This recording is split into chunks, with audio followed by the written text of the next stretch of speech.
21st Precinct, Sergeant Waters. Yeah, what's the trouble? Is there any identification on a person? Yeah. Yeah. Well, what does she say when you ask her who she is? You are in the muster room at the 21st Precinct, the nerve center. A call is coming through. You will follow the action taken pursuant to that call from this minute until the final report is written in the 124 room at the 21st Precinct. All right. We'll bring her into the station house. Stay there. I'll send a car around for you. Okay. Yeah, all right. 21st Precinct, transcribed. It's just lines on a map of the city of New York. Most of the 173,000 people wedged into the 9/10 of a square mile between Fifth Avenue and the East River wouldn't know if you asked them that they lived or worked in the 21st. Whether they know it or not, the security of their homes, their persons, and their property is the job of the men of the 21st Precinct. The 21st, 160 patrolmen, 11 sergeants, and 4 lieutenants, of whom I'm the boss. My name is Kennelly, Frank Kennelly. I'm captain in command of the 21st. I was working my night tour, 4 p.m. to 8 a.m. It had been a busy night in the precinct with plenty of work, but by the time the 12 to 8 platoon reported for duty at midnight, things had quieted down. At 2:15 a.m., I returned to the station house from patrol. Then, because there was a meeting of all precinct commanders in the borough scheduled for 9 a.m., I lay down on the couch in my office to get a few hours' sleep. Meanwhile, patrol of the precinct continued with 62 men on the job, assigned to sector cars or on foot. Among these was Patrolman Edward Farrell, assigned to post number 6, which included 3 blocks along Lexington Avenue in the 80s.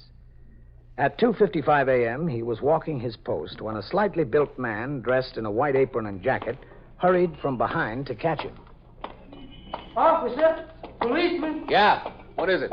I'm Josh from the bar and grill up there, Jetley's. Yeah? Elliot, the night bartender, sent me out to see if you were in the block. What's the trouble? Well, there's no trouble exactly. It's just what you call a peculiar situation. What? Well, we're getting ready to close up. We got to clean up and everything, and she just sits there. Oh. I don't know who she is. She don't even know herself. That's a peculiar situation. Oh. Elliot thinks she's got what you call amnesia. She has, huh? And she's a pretty little thing. Prettiest little thing you ever saw. That's it there. Okay. She just sits there, staring with them eyes. See? Over there, in the back booth. That's her. I see. Well, what have we got, Elliot? That's what I'd like to know. She came in here about 11 o'clock. I'd say it was closer to 10:30. Well, around then. I kind of looked at her when she came in. She's not a bad-looking dish. She walked to that booth way back there, and there she sits yet. She hasn't moved hardly an inch. Not drunk, is she? Are you kidding? She ordered one drink when she came in, and there it still sits in front of her. She hasn't touched it. All the ice melted and everything. There it sits. How do you like this? The one night the whole gang cleans out early before closing time and aren't hanging around here crying for one more drink. First night that happens in 2 weeks, and I think I'm going to get out early. This has to hit me. Did you talk to her? Yeah, I talked to her. We both talked to her. What'd she say? She don't make sense. She doesn't know her name? She don't know anything. Well, she looks like she should know something. Pretty girl. And those are nice clothes she's got on. Yeah? Look, I could put her out on the street, you know, but she might be sick. I didn't want to take the chance on doing that. I could just go over there and said, oh, okay, honey, closing time, and she'd be out on the street. But if something's wrong with her, I just don't want that to be on my conscience. All right, let me talk to her. Now, get busy, Josh. Start sweeping up. Let's get out of here early. That's okay with me. You two stay here. I never complain about getting out early. Hi there. Hello. Hello. I understand you're not feeling so well. I feel all right, officer. Oh, that's good. What's your name? We'll see if we can get you home. I don't know. Oh, now, come on. Everybody knows their own name. I don't know mine, if I have one. All right. Where do you live? I don't know that either. Don't you have any idea? No. What do you know? Well, it seems I know a lot of things until I start to think about them, then I don't know much. Well, do you know who's president of the United States? Oh, yes, sure. Don't be silly. Well, who is? General Eisenhower. Good, good. Who's Bing Crosby? You know who he is? Of course. Who is he? He's a singer. Uh-huh. What about Willie Mays? Willie Mays? Yeah. I never heard of him. He's a ball player. New York Giants. Oh, I don't know anything about baseball. Well, if you don't know what your name is and where you live, how do you know you don't know anything about baseball? I guess because I never heard of Willie Mays. Yeah. That's logical. I think it is. Let's see if we can find out who you are. You have a pocketbook? No what? A pocketbook. A purse. No, I don't have any. You sure? Well, it would be here, wouldn't it? Well, what have you got in the pockets of your coat? Oh, not much. Oh, well, let's see. Put everything on the table. Right there? Mm-hmm. Put it out there. Oh, all right. There's a handkerchief and a little money. Mm-hmm. About $6 and some change. Yes, about. Now, the other pocket. All right. That's all, just a compact and a lipstick. Is there a name on the outside of that compact? No. I looked at it before. You want to see? No, I can see. Open it up. Let's see what's inside. Well, it's just powder in a powder puff. Open it up anyway. All right. See? Just what I told you. Excuse me, sweeping by, sweeping by. All right, Judge. Take it easy. I can't. I sweep with gusto. He's really funny. He was making jokes before, trying to get me to laugh. Well, sometimes it helps. I wanted to laugh, but I didn't see any reason to. Mr. Farrell, Yeah. can you come over here a minute? All right. You just sit there. I'll be right back. I wasn't planning on going anyplace. I've got no place to go. Yeah, Elliot? What is it? Your sergeant's car is outside. Oh, yeah. He must be looking for you. Sergeant! Sergeant, I'm in here. All right. Was he looking for you? Yeah, I think so. Hey, what's with her anyway? Beats me. Seems to be a pretty intelligent girl. Excuse me there, excuse me. Listen to you. Always have to sweep where somebody is. It's not that. It's just somebody's always where I'm sweeping. What do you do in a case like this?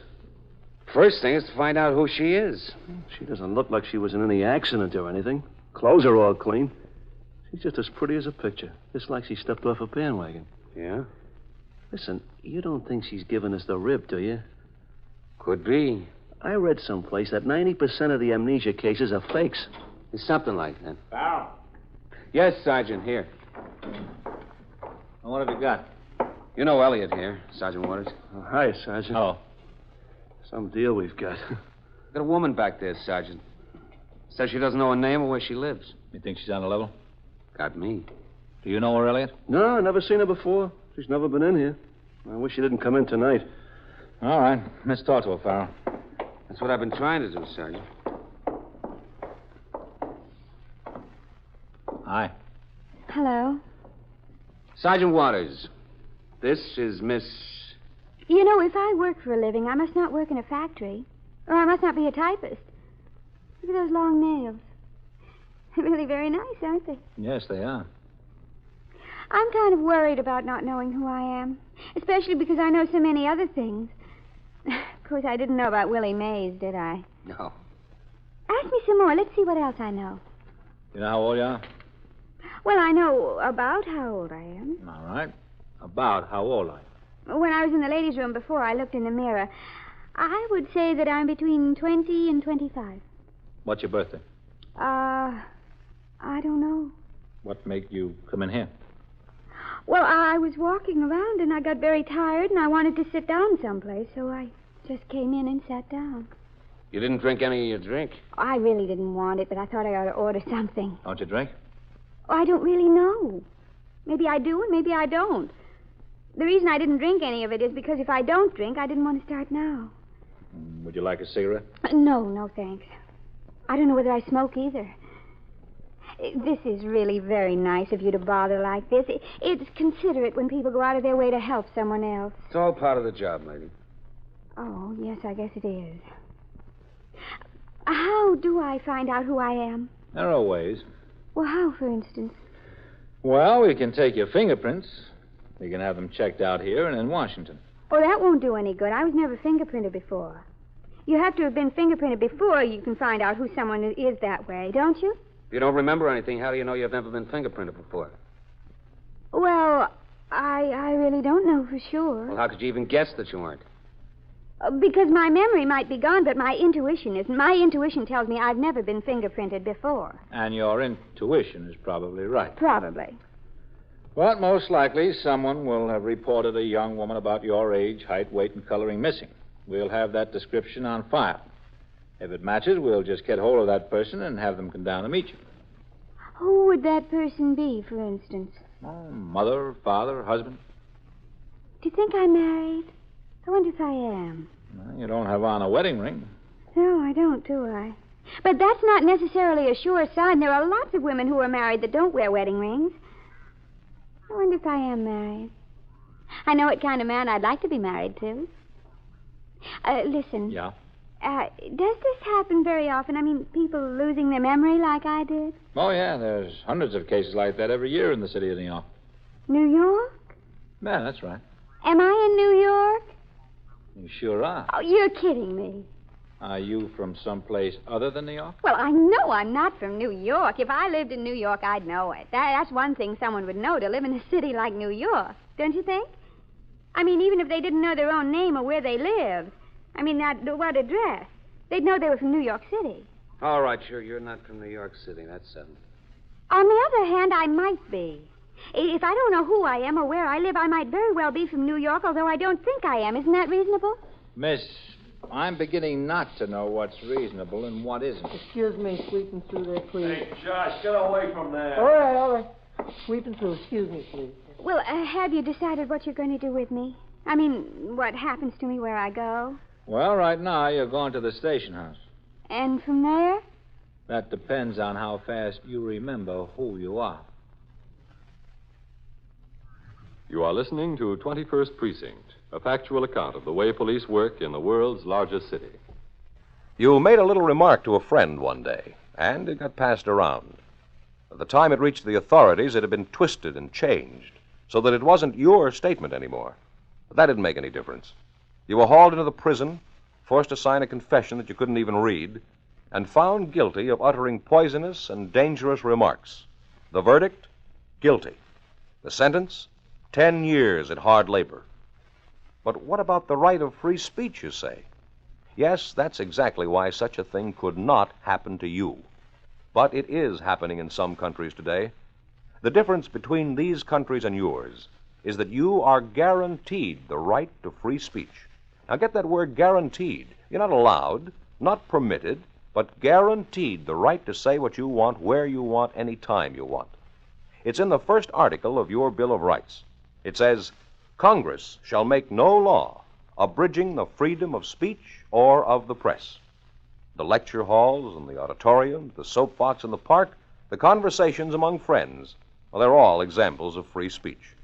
They had their birth in the town meetings of our ancestors. They'll still be there for our children and for future generations. No one can take it away from us or from them. No one can make a law against free speech. It's guaranteed to us, permanently. It's one of our freedoms. Now back to 21st Precinct and Captain Kennelly. The established function of the Detective Division, Police Department, City of New York, is the investigation of crime. Only one other specific duty is assigned the detectives. That is, the location of missing persons and establishing the identity of unidentified persons. The specialists in this field are detectives in the Missing Persons Bureau, one of the several central office bureaus and squads. But each case is still the responsibility of detectives in the precinct in which it originates. The young woman, an apparent amnesia victim, was brought to the station house in the custody of Patrolman Farrell. There, at the direction of the desk officer, she was taken to the 21st Detective Squad on the second floor. In the meantime, I had awakened and walked out into the muster room where Sergeant Waters was on telephone switchboard duty and Lieutenant Harry Snyder was desk officer. You didn't sleep long, Captain. Oh, I did well enough. What's doing? It's been pretty quiet, Captain. That's good. I think I'll go out on patrol, Lieutenant. You got a car handy? Yeah, sure, Captain. Sergeant. Yes, sir. Have number 3 come by to take the captain on patrol. Yes, sir. What do you say, Lieutenant? Oh, hi. Joe Board, Sanitation Department driver, District 8. What's the trouble, Joe? No trouble, Lieutenant. Hello, Captain. Aye? I found this in the trash basket at 76 in Lexington. Oh, yeah? Yeah, I was just laying there. I figured a thief grabbed the purse off some lady, took the money out, and threw it away in the Department of Sanitation trash basket. Isn't that right, Captain? Well, that looks like about the story, yeah. What was it, just laying on top? Right in the basket. You know, like somebody threw it in as they was walking past. Everything in here but money. Yeah. There's a wallet and a cigarette lighter. Surprised he didn't keep the lighter. Usually all thieves want is cash. And all kinds of identification in there. A woman lives in Maryland. There's a car registration, operator's license, and all that. Okay, Joe, we'll check it out. Good. You know my name, Joe Board, Department of Sanitation, District 8? Yeah, Joe, I'll put it on the report. Okay. Thank you, Joe. Oh, don't mention it, Captain, anytime. Well, I'll get back to hustling ash cans. See you. Okay. A nice-looking pocketbook, Captain. Yeah. And a nice wallet. But she lost quite a few bucks. Yes, sir, quite a few bucks. You know what this leather in the wallet is? Ostrich. Genuine ostrich. Yeah? That's the most expensive stuff to make wallets out of. Captain, car's in on the way for you. Okay. What's the name in there? Maryland operator's license. Evelyn Burges, age 24, Sage Hill Road, Hobart, Maryland. Yeah. Blonde hair, blue eyes, 5 feet 2 inches, 108 pounds. Well, I wouldn't care if she walked in here right now, Captain. It's been a dull night. The same on the registration? Yes, sir. Evelyn Burgess, Hobart, Maryland. Oh. Probably visiting New York, and somebody grabbed her purse. Yes, sir. That's what it looks like. Hello, Harry. What's doing? Awful quiet, Matt. Captain? Oh, Matt. What are you doing in at this time of morning? Oh, they rang me up at home. The 15th Squad collared a boy who's probably good for half those apartment house burglaries we've been having. Went down to talk to him, see if he could clear a few. How'd you do? He don't know nothing. But we went to his flat, and he's up to his ears there in radios, clothes, typewriters, everything. Beside a fistful of pawn tickets. We'll check our 61s against the stuff he's got, and I'll bet he's right for at least half those deals in this precinct. Good. Who's catching upstairs, Harry? Goldman, Matt. Has he been busy? No, nothing much, except Farrell came in with an amnesia victim a little while ago. Oh, one of those. Well, Captain, Yes, Matt? I've got those pictures of that bungalow out on the beach I'm considering. They came yesterday. Oh, have you? Got them up on my desk. Want to take a look at them? Yeah, I think I'd like to, Matt. Ring me when the car comes, Sergeant. I'll be up in the detective squad. Yes, sir. It's a sweet little place, Captain. Well, according to your description, it sounds it. Half a block from the beach. Price is right. What else do I want? Well, you'll never spend any time there, Matt. I'll spend some time there. Well, you sleep here more than you do at home now. Well, it'd be good for my wife and the kids. It'd be fine for them. Now, look, we want to help you. That's all we're trying to do. I know it. Hello, Goldman. Lieutenant. Hello, Captain. Hi, Captain. Aye. What have you got? Farrell brought her in, Lieutenant. She was sitting in a bar and grill over on Lexington Avenue at closing time. She doesn't know who she is or where she lives or much of anything. Were you hurt, young lady? No, not that I know of. You getting a policewoman up here? Yes, sir. The desk officer phoned down to the 19th precinct for one. What do you need a policewoman for? Well, there might be some labels in your clothes that'll help us. I've got the pictures in my desk, Captain. Oh, excuse me. Yes? Well, I mean, supposing you can't find any labels in my clothes and supposing you can't find out who I am, what happens to me? You know, I can't sit around the police station all my life just because I don't know who I am. Well, if we don't get some results very fast, we'll let the doctors try to see if they can help you remember. What doctors? Where? At Bellevue. You mean psychiatrists? Yes. They can find out what it's all about in a hurry. Oh. Okay, man. You see? It's got this porch all the way across the front. Oh, just a second, Matt. I want to talk to her. I really don't see any reason for a psychiatrist. Well, maybe he can help you. Excuse me, miss. Yes. Were you all alone when the officer came and talked to you? Yes, that's right, all alone. Mm-hmm. Where was this? In some bar. On Lexington Avenue? Well, I don't know exactly on what avenue. It was Lexington Avenue, Captain. What was your idea of going into a bar, Miss Burgess? Well, I went in there because I wanted to sit down. I was tired. Your name is Evelyn Burgess, isn't it? I don't know. I don't know what my name is. You live on Sage Hill Road in Hobart, Maryland. Isn't that right? You wrapping one up for us, Captain? I think so, Matt. That's right, isn't it, Miss Burgess? That's where you live, isn't it? I don't know. You have blonde hair, blue eyes. You're about 5 feet 2 inches, and you weigh about 108 pounds. Well, what does that mean? Ordinarily, it wouldn't mean a thing. Now, look. We've got a woman's purse downstairs that was thrown away in a Department of Sanitation trash basket. There's a motor vehicle operator's license in there in the name of Evelyn Burgess. The description on there fits you. That doesn't mean anything either. I know that doesn't mean much in itself. But the purse is made out of leather that exactly matches your belt and your shoes. Now, you don't want to carry this on any further, do you, Miss Burgess? It's Mrs. Burgess. This whole amnesia thing is just a fake. Isn't that right? Yes, that's right. One great big fake. 21st Squad. Well, what's the Detective reason Goldman. for it? Well, Excuse me, Captain. Sergeant Waters is ringing up here. He said the car's come by the house for you. Oh, well, tell him I won't be going out on patrol now. Yes, sir. I had a good He won't be reason. going out on patrol now. A very good reason. Yeah. It better be good. You've wasted a lot of time for a lot of people. These officers are supposed to be out catching robbers. Don't mind helping people that really need help. We're glad to do it. If you put on a fake act like this, how do you think we feel? Oh, I'm sorry. Excuse me, Carl. Can I get in this desk? I've got to type them 61s. Oh, yeah, sure. Fine, Miss Burgess. Let's move over here. Come on to my office. Come on, Farrell. Yes, sir. I really didn't mean to do anybody any harm or cause any trouble. But you sure did. Well, I said I was sorry. Now, you want to sit down right there? Farrell, come here. Yes, sir. I don't think there'll be any arrest in this case. You better get back on the job. Yes, sir. Thank you, Captain. Where did that policeman go, that Mr. Farrell? He's very nice. He went back to work. You wasted enough of his time, didn't you? Yes, I guess I did. All right. What was the idea? Whose benefit was this for? Not ours. No, not yours. Whose then? Well, mine, I guess. All right, let's have it. Well, you see, I'm married to this boy. He's very nice. He lives down there in Hobart. Hobart, Maryland. Yes. His father's a lawyer, his grandfather's a lawyer, and he's a lawyer. They're the only lawyers in Hobart. And really, things get kind of dull. Not my husband. I mean Hobart. Nothing happens. Didn't you know that before you got married? Well, you see, I came from Baltimore. I met him there. That's where he went to school.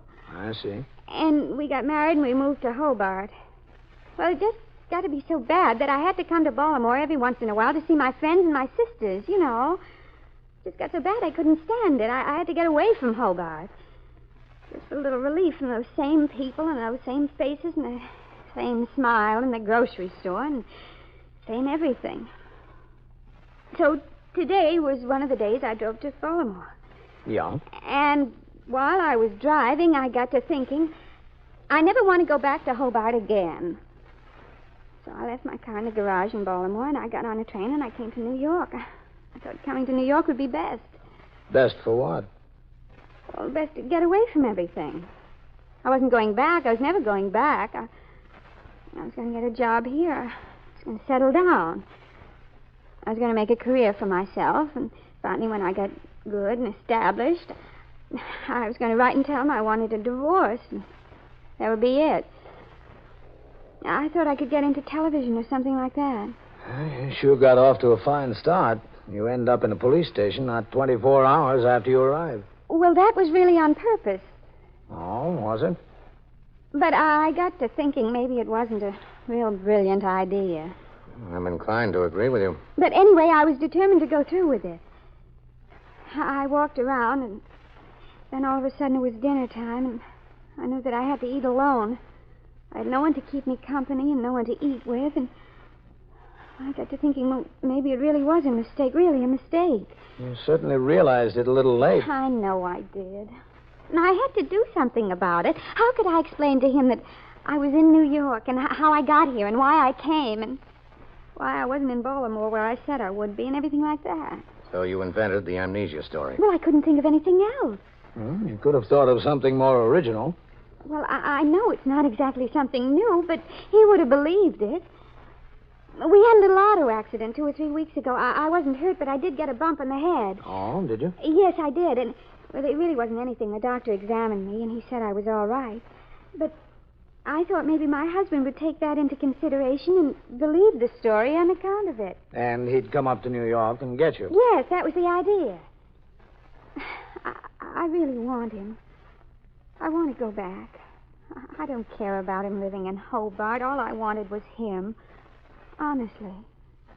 That's the truth.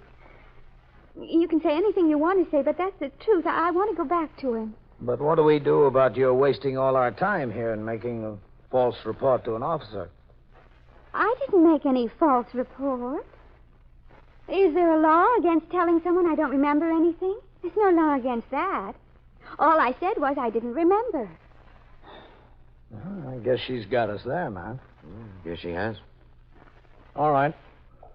I suppose we'll have to get in touch with your husband. What are you going to tell him? That you're here in the police station. Oh? Is there anything else you want to tell him?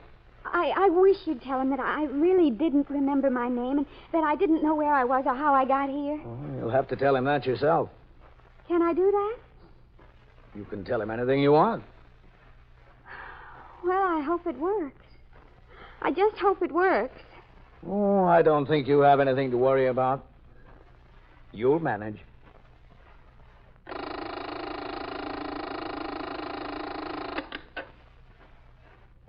21st Precinct, Sergeant Waters. Hit a what? A fire hydrant? Was anyone hurt? How bad? Where is this? Madison and what? Where's the driver of the car? Well, is water escaping? Is it knocked off completely? All right. I'll send the officers right over. Yeah. Okay. And so it goes. Around the clock, through the week, every day, every year. A police precinct in the city of New York is a flesh and blood merry-go-round. Anyone can catch the brass ring. Or the brass ring can catch anyone. 21st Precinct transcribed. A factual account of the way the police work in the world's largest city is presented with the official cooperation of the Patrolmen's Benevolent Association, an organization of more than 20,000 members of the Police Department, City of New York. Everett Sloan in the role of Captain Kennelly, Ken Lynch as Lieutenant King, Harold Stone as Sergeant Waters. Featured in tonight's cast were Gene Gillespie, Bill Quinn, Lawson Zerby, Frank Campanella, and Bill Lipton. Written and directed by Stanley Niss. Produced for CBS Radio by John Ives. Art Hanna speaking.